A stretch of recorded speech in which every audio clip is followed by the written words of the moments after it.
말씀 나누도록 하겠습니다. 저희가 새로운 곳에 가면요, 기대를 하게 됩니다. 그러니까 이사를 하게 되거나 이주를 하게 되면 기대를 하는 마음이 안에서 생깁니다. 어떤 분들은요, 이제 이사하거나 이주를 하게 되면 거기서 살 곳에 대해서 굉장히 관심을 갖게 되는 분들도 있습니다. 어떤 분들은 새로운 곳으로 내가 이동하게 되면 거기서 내가 무슨 일을 하게 될까 하는 그런 기대를 갖기도 합니다. 어떤 분들은요, 야, 내가 저기를 가면 그 주변에 어떤 식당들이 있을까, 맛있는 데가 어디 있을까, 뭐 이런 것에 관심이 있는 분들도 있습니다. 그런데 새로운 곳에 가게 되면 저희가 늘 가장 기대하고 이제 기대하게 되는 것 중에 하나가 뭐냐면, 내가 거기서 어떤 사람을 만날까 하는 것을 기대하게 됩니다. 사람을 만나는 것, 이것이 굉장히 중요한 거죠. 내가 어디 새로운 곳에, 낯선 곳에 갔는데 거기서 만약에 나를 도와줄 사람이 있다면, 만약에 거기서 나를 인도해 줄 사람이 있다면 조금 더 편안한 마음으로 갈 수 있을 것입니다. 거기에 갔는데 친구와 같이 나와 이야기하며 어우러질 수 있는 사람이 있다면 아마 그곳이 더 가고 싶을 것 같습니다. 사람이 그곳에 있다면 내가 이동해서 그곳을 갈 수 있다. 사람을 만나는 것이 굉장히 중요한 일입니다. 미국에 정착한 1세대들한테 이렇게 물어보면 그런 얘기들을 종종 하세요. 그때 그 당시에는 이제 미국에 이민은 오지만은 이곳에서 뭘 할지 아직 결정이 안 된 상태에서 이민을 오기 때문에 비행기에서 내리는데 그때 이제 공항에 픽업하러 온 사람이 굉장히 중요하다, 뭐 이런 얘기를 하세요. 왜 그런가 들어봤더니, 공항에서 이제 누군가 픽업해 오잖아요. 그럼 이제 여기서 뭘 해야 될지 모르니까 그 사람한테 물어본대요. 여기 혹시 잡 같은 거 구할 수 있습니까? 이렇게 물어보면 그 픽업하러 온 사람이 나 이런 일을 하는데 라고 소개하면 거의 다 그럼 나도 그 일 좀 시켜달라고 하다 보면 그것이 본인의 직업이 되는 경우가 많았다, 이런 얘기를 하시는 것 같아요. 그래서 그 1세대, 정말 예전에 이민 올 때에는 공항에 누가 픽업하러 오는가, 그것이 앞으로 미국 생활을 좌지우지했다, 뭐 이런 얘기를 해주시는 것도 들었습니다. 누구를 만날 것인가, 그것이 저희가 지금도 살아가면서 저에게 굉장히 중요한 숙제고, 저희가 기대하는 바가 큰 어떤 그런 질문이기도 한 것 같습니다. 예수님과 제자들도 이제 배를 타고 그 바다를 건너가고 있습니다. 이 중간에 큰 풍랑도 만났지만은 예수님께서 그 바람을 꾸짖으셔서 이 풍랑을 지나서 이제 거라사인의 지방에 이제 다다르게 됐습니다. 그 낯선 곳에 예수님과 제자들이 들어가게 된 것이죠.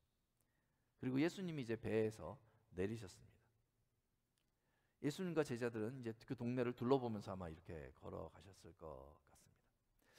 이 거라사인의 지방, 이게 성경마다 다르게 표현돼 가지고 제가 헷갈리는데요.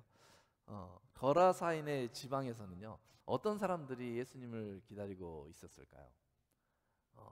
이 배를 타기 직전에 많은 사람들이 예수님을 찾아왔잖아요. 그러니까 거기서도 많은 사람들이 예수님을 기다리면서 환영하려고 했었을까요? 아니면 거기서 몇 명이 나와서 예수님을 좀 인도해 줄 그런 사람들이 기다리고 있었을까요? 예수님과 제자들이 거라사인의 그 동네에 들어갔을 때 누가 처음 예수님과 그 제자들을 맞이했을까요?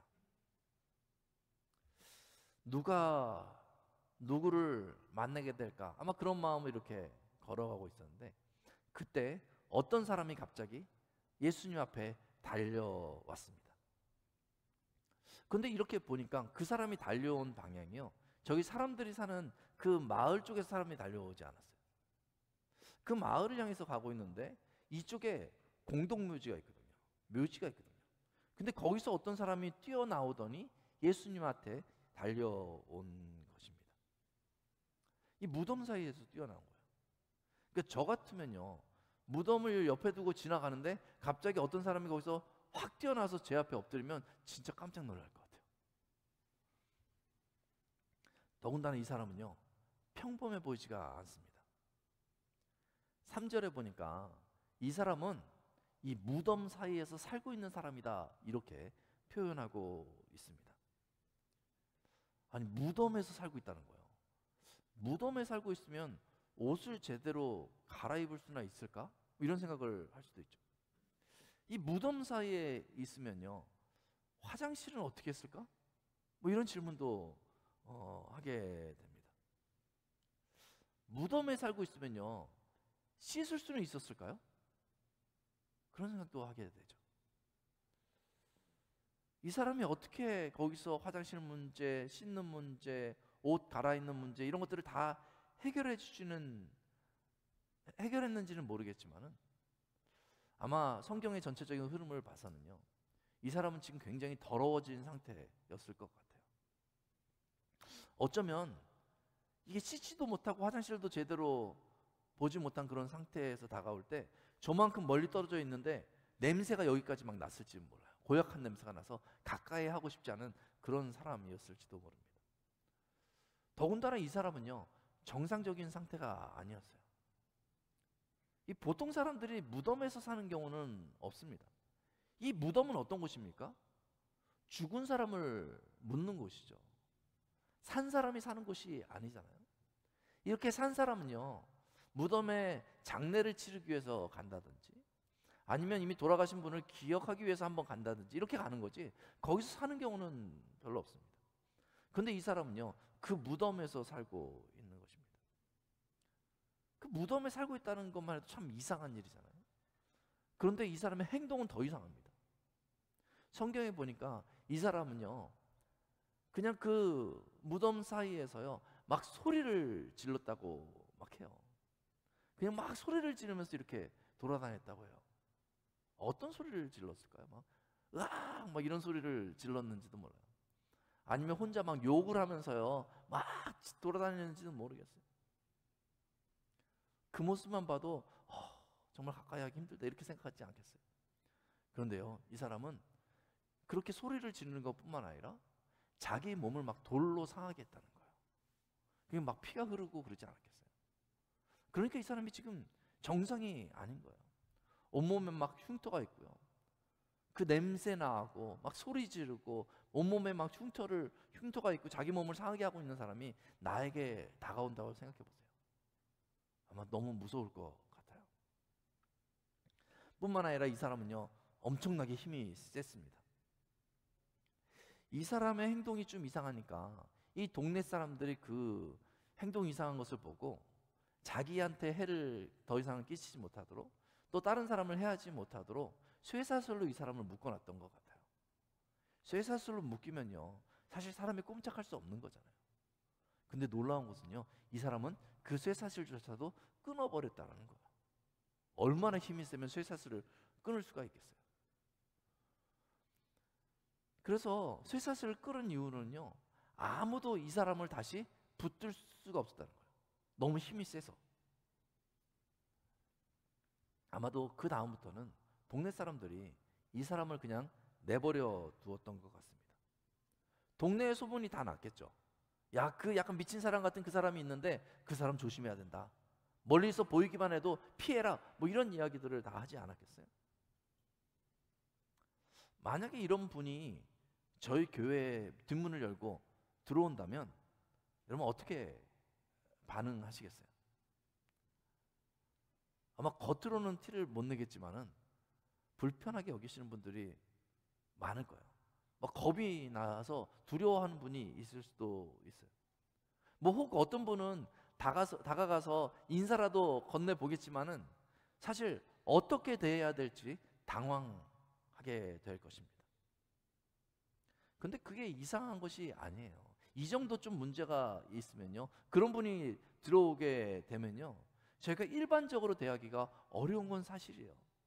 뭐 이 사람이 마약을 해서 그렇게 됐다든지 아니면 정신 이상으로 그렇게 되었든지 간에 이런 모습으로 다가왔을 때는 사실 저희도 피하게 되는 것이 자연스러운 것인지도 모릅니다. 조심스러울 수밖에 없는 게 사실인 것이죠.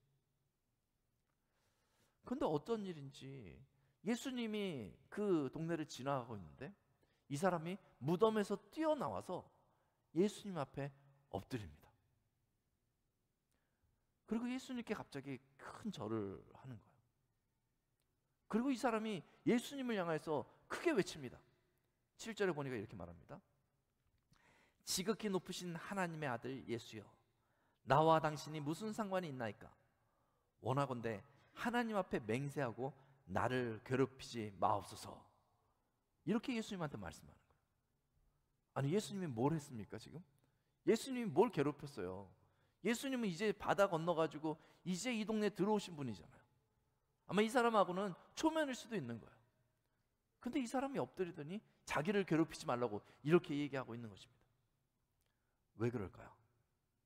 성경을 살펴보니까요, 이 사람이 그렇게 말하는 분명한 이유를 가르쳐주고 있습니다.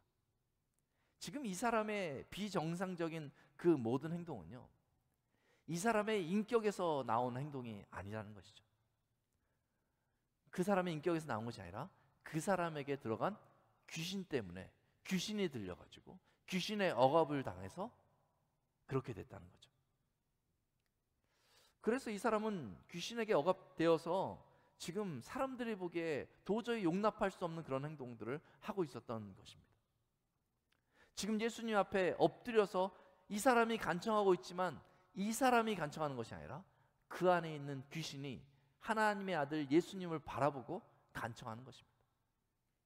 하나님의 아들이 저기 있으니 예수님의 권세를 발견하고 그 권세 때문에 내가 쫓겨날 수도 있겠다 하면서 지레 겁을 먹고 지금 엎어져서 절을 하고 나를 괴롭히지 마소서 하면서 예수님한테 말하고 있는 것이죠.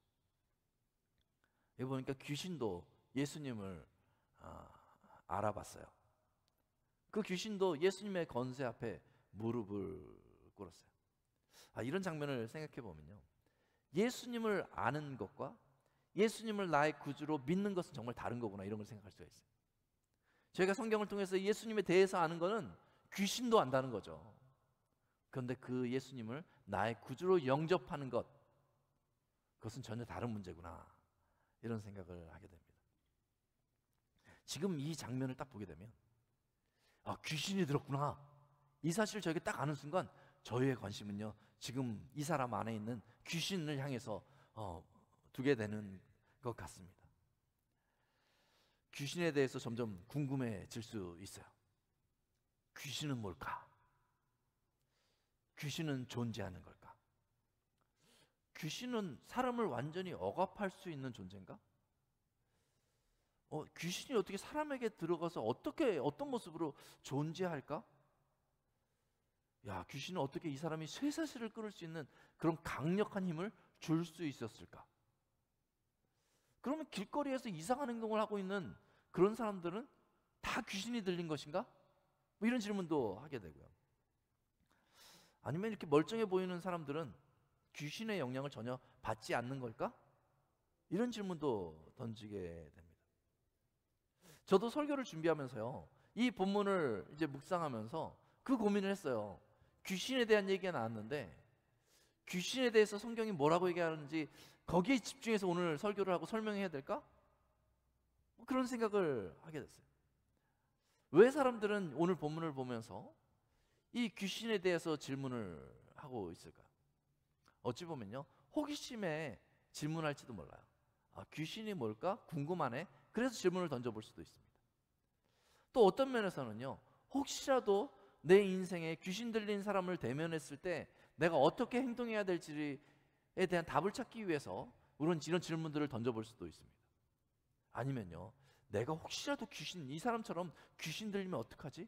하는 그런 불안함 때문에 그 귀신에 대한 어떤 답을 알길 원하는지도 모릅니다. 그 질문을 던져보는 것이죠.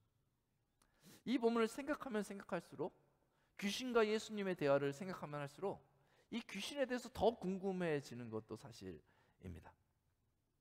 생각해보면요, 아마 그 동네 사람들도, 그 마을 사람들도 이 사람을 보면서 한참 귀신에 대해서 이야기하지 않았겠어요?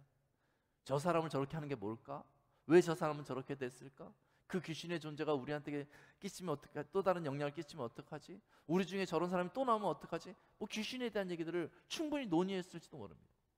그 당시에 만약에 유튜브가 있었으면요, 아마 다 귀신 해가지고 아니면 유튜브에서 귀신은 무엇인가 다 연구하고 그랬을지도 모르겠습니다. 이제 이 본문의 주인공은요, 지금 이 사람 안에 들어간 그 귀신인 것처럼 보입니다. 이 귀신들이 예수님께 간청합니다. 7절 다시 보면요, 지극히 높으신 하나님의 아들 예수여, 나와 당신이 무슨 상관이 있나이까? 원하건대 하나님 앞에 맹세하고 나를 괴롭히지 마옵소서. 귀신들은요, 모든 상황을 주도하면서 역시 예수님마저 주도하기 위해서 예수님 앞에 간청하고 있는 것입니다. 이번에도요, 귀신들은요, 자신들의 뜻대로 하고 싶은 거예요. 귀신들은요, 지금 이 사람에게서 떠나가고 싶지 않은 것입니다.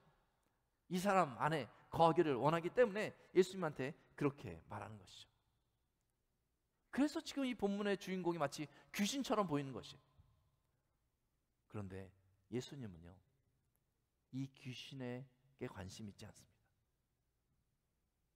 예수님의 관심은 이 귀신에게 있는 것이 아니고, 이 귀신 때문에 자기의 몸을 해치고, 이 귀신 때문에 무덤에 기거하고, 이 귀신 때문에 사람들로부터 외면당한 이 불쌍한 사람한테 예수님의 마음이 있습니다. 그래서 19절에 보면 예수님이 이 사람을 불쌍히 여겼다라고 말하고 있습니다. 우리는 현상에 관심이 많은데 예수님은 그 본질에 관심이 있는 것입니다. 귀신이 중요한 것이 아니라 지금 자기 삶을 통제할 수 없는 이 불쌍한 사람에게 우리 주님께서는 마음을 두고 계시는 것입니다. 이 사람은 지금 자기 말을 한마디도 할 수 없는 이 사람은 귀신으로 말미암아서 억압당하고 있습니다. 귀신에게 억압을 당해서 그렇게 미친 듯이 다니고 있는데, 혹시라도 문득문득 자기 생각을 자기가 되찾게 된다면 여러분 어떻겠어요? 자기가 비참하게 느껴지지 않겠어요? 이 무덤에서 옷이 다 벗겨진 채로 자기 몸을 상하게 하고 있는 자기를 보게 되면 그 사실이 비참하지 않겠어요? 내가 마음대로 살아야 되는데 귀신에게 통제당해서 거기에 끌려가고 있는 자신을 발견하면 이 사람이 비참하다 생각하지 않겠어요? 더 나아가서 내가 그리워하는 부모와 내가 그리워하는 친구들과 다시 가서 어울리고 싶은데 정신이 좀 멀쩡해져서 그들에게 찾아갔을 때 자기를 가까이 했던 그 모든 사람들이 자기를 귀신 들린 사람이라고 여기면서 외면했을 때 그 마음의 상처가 더 커지지 않았겠어요? 그러나 어쩔 수 없습니다. 귀신 들렸기 때문에 통제가 안 되기 때문에 그래요. 그냥 가서 잘 어울려 보려고 하다가도 귀신이 그 안에서 역사하면 소리를 지르고 자해를 하고 몸부림치고 뛰어다니는 자신이기 때문에 어쩔 수 없는 것이죠. 멈추고 싶어도 멈출 수 없습니다. 외로움과 괴로움이 끝없이 밀려오지만 자신을 통제할 수 없는 이 사람, 이 불쌍한 사람이 예수님 앞에 엎드러져 있는 것입니다. 꼭 귀신이 들지 않았더라도 무엇인가에 중독되고 이 세상의 바쁜 일정 가운데 억압당하며 감당할 수 없어서 비정상적인 삶과 생각을 하는 이 모든 사람이 아마 이 사람과 비슷할지도 모르겠습니다. 사람을 짓누르고 있던 그 귀신은 이 사람에서 떠나기를 원하지 않습니다. 그래서 예수님한테 간청하고 있습니다. 내가 이 한 사람만 붙들고 있으니 나를 괴롭히지 말고 그냥 내버려 두라는 것이죠. 그러나 예수님은요, 지금 한시라도 빨리 이 사람을 그 귀신들로부터 자유케 해주기를 원하십니다. 그래서 그 귀신들이 예수님한테 간청했을 때요, 예수님은 거기에 대해서 뭐 대답을 하시고 설명하시는 것이 아니라요, 바로 그 귀신에게 명령합니다. 더러운 귀신아, 그 사람에게서 나오라! 바로 선언하십니다. 이 사람에게 자유를 주시기 원하시는 거죠. 그래서 바로 선포하십니다. 이제 나와라! 이렇게 명령하십니다. 그리고 예수님과 귀신의 대화가 오고 갑니다. 예수님이 귀신에게 이름을 묻습니다. 귀신이 대답합니다. 내 이름은 군대니 많음이니이다. 귀신이 들렸는데요, 하나가 아니었어요. 많은 귀신이 그 한 사람한테 들어가 있었다라는 것이죠. 귀신이 때를 이뤄서 그 사람에게 들어가 있으니까요, 그 사람이 얼마나 괴로웠겠어요. 그때 마침 주변에 돼지떼가 있었습니다. 그러니까 이 귀신들이요, 아, 내가 쫓겨나게 생겼구나, 이거를 다 파악한 거죠. 그러니까 예수님 앞에 다시 딜을 합니다. 내가 이 동네를 떠나기는 원치 않으니까 저 돼지떼들에게 들어가게 하소서, 이렇게 요청을 합니다. 근데 예수님께서 또 그 귀신의 간청을 또 들어주세요. 지금 예수님의 관심은요, 이 사람한테 있는 거예요. 그럼 너 빨리 나와서 저 돼지떼들한테 들어가라. 그래서 2,000마리나 되는 그 돼지떼 귀신들이 들어갔어요. 귀신이 2,000마리가 있었는지 모르겠지만은 그 2,000마리나 되는 돼지떼 귀신들이 들어갔어요. 그랬더니 이 돼지들이 갑자기 막 발광을 하기 시작합니다. 그리고 나서 물을 향해서 막 떼지어서 들어가서 다 몰살당하게 되는 것입니다. 이 이야기를 보았을 때 여전히 귀신한테 마음을 두고 싶은 마음이 되게 많아요. 돼지떼들과 같이 물에 들어갔으면 귀신들은 어떻게 됐을까? 혹시 물에서 헤엄쳐서 나왔을까? 뭐 이런 이상한 상상을 하기도 하고요. 귀신한테 관심을 좀 갖게 되는 경우가 좀 있는 것 같습니다. 그런데 여전히 주님의 관심은요, 이 귀신 들렸던 그 사람한테 있는 것이죠. 방금 전까지 그 많은 귀신들에 짓눌려서 비정상적인 삶을 살았던 이 사람, 지금 이 귀신들이 다 나갔습니다. 이 사람은 어떻게 되었을까요? 이 사람은 자유를 얻었습니다. 그 억압에서 자유를 얻게 된 것이죠. 마치 기도가 막혔던 사람이 숨을 쉬지 못하고 있다가 이 기도가 탁 열릴 때 숨 한 번 쉬었을 때, 아, 이게 자유구나, 이렇게 느끼는 것처럼 말이죠. 아마 두통 있는 분들은 아실 텐데요, 막 심한 두통으로 고통을 당하면 막 죽을 것 같거든요. 그렇게 막 고통당하다가 아침에 눈을 떴는데 이 두통이 딱 사라지면, 아, 살았다, 이런 말이 막 튀어나오거든요. 이 사람은 지금 귀신들로부터 억압당해서 모든 것을 잃어버렸다가 귀신들이 떠나자 자유를 얻게 된 거예요. 아, 살았다. 지금 이 장면을 돼지를 치던 사람들이 보았습니다. 그리고 자기 돼지들이 귀신 들려서 죽는 그 장면도 보았습니다. 그 사람들은 너무나 놀랍고 두려웠어요. 그래서 도망하여서 마을 사람들에게 이 사실을 알렸다고 기록하고 있습니다. 그랬더니 마을 사람들도 귀신의 존재를 확인하러, 지금 벌어진 그 일을 확인하러 올라왔습니다. 그리고 그 귀신 들린 사람을 찾아갔습니다. 그 사람들이 생각하는 이 귀신 들린 사람은요, 어떤 상태로 있어야 되냐면 옷도 막 찢겨진 상태로 있어야 되고, 막 돌로 자기 몸을 해하고 있어야 되고, 막 소리 지르면서 있어야 되는 게 맞죠. 그런데 15절에 보니까요, 이 귀신 들렸던 사람이요, 이제는 옷을 입고 정신이 온전하여 앉아있게 됐다, 이렇게 말씀하고 있습니다. 이 마을 사람들이요, 지금 그렇게 마을 사람들이 고심하고 힘들어했던 그 귀신 들렸던 사람이 온전해졌으면 마을 잔치를 열어야 되는 것 아니겠어요? 야, 저 사람이 드디어 정상으로 돌아왔구나, 저 사람을 데려다가 이제 우리랑 같이 살게 해야 되겠다, 뭐 이렇게 마을 잔치를 열어야 할 것 같습니다. 마을의 큰 고민거리가 해결됐기 때문에 그런 것 아니겠어요? 그런데 그 마을 사람들은요, 지금 눈에 보이는 그 현상을 굉장히 두려워했습니다. 그들은요, 예수님의 그 하나님 나라의 권세를 전혀 이해하지 못했어요. 그래서 그 마을 사람들이 예수님한테 가서 부탁합니다. 우리 동네를 떠나달라고 이렇게 부탁합니다. 그래서 예수님은 그 귀신 들린 사람을 고치시고 회복시키시고, 그리고 이 마을을 떠나기로 작정하셨어요. 그래서 배에 다시 올라탔습니다. 하지만 이 귀신 들렸던 사람은요, 이제 온전해졌잖아요. 그 자유함이 너무나 좋았어요. 그리고 이 귀신 들렸던 이 사람은요, 예수님을 통해서 분명히 본 것이 있습니다. 그것은 뭐냐면 바로 하나님 나라의 권세를 보게 된 거예요. 이 땅에서 자기를 자유케 할 수 있는 것이 없었는데 하나님 나라의 권세가 예수 그리스도를 통해서 자기에게 주어지자 내가 자유함을 얻게 됐다. 이것을 보게 된 것입니다. 그래서 이 사람은 예수님을 따라가기를 원합니다. 그런데 예수님이 따라오라 하지 않습니다. 예수님이 그 사람을 돌려보내십니다. 그리고 예수님께서 그 사람에게 맞는 사명을 주십니다. 19절에 보니까 이렇게 얘기하고 있습니다. 집으로 돌아가 주께서 내게 어떻게 큰 일을 행하사 너를 불쌍히 여기신 것을 내 가족에게 알리라 라고 사명을 주십니다. 하나님의 긍휼하심과 권세를 전하라는 것입니다. 이 귀신 들렸던 사람의 그 삶은 완전히 변했습니다. 이제는 귀신에 억눌린 자가 아니라 예수 그리스도의 이름으로 하나님의 권세와 하나님의 긍휼을 선포하는 그런 사람이 된 것이죠.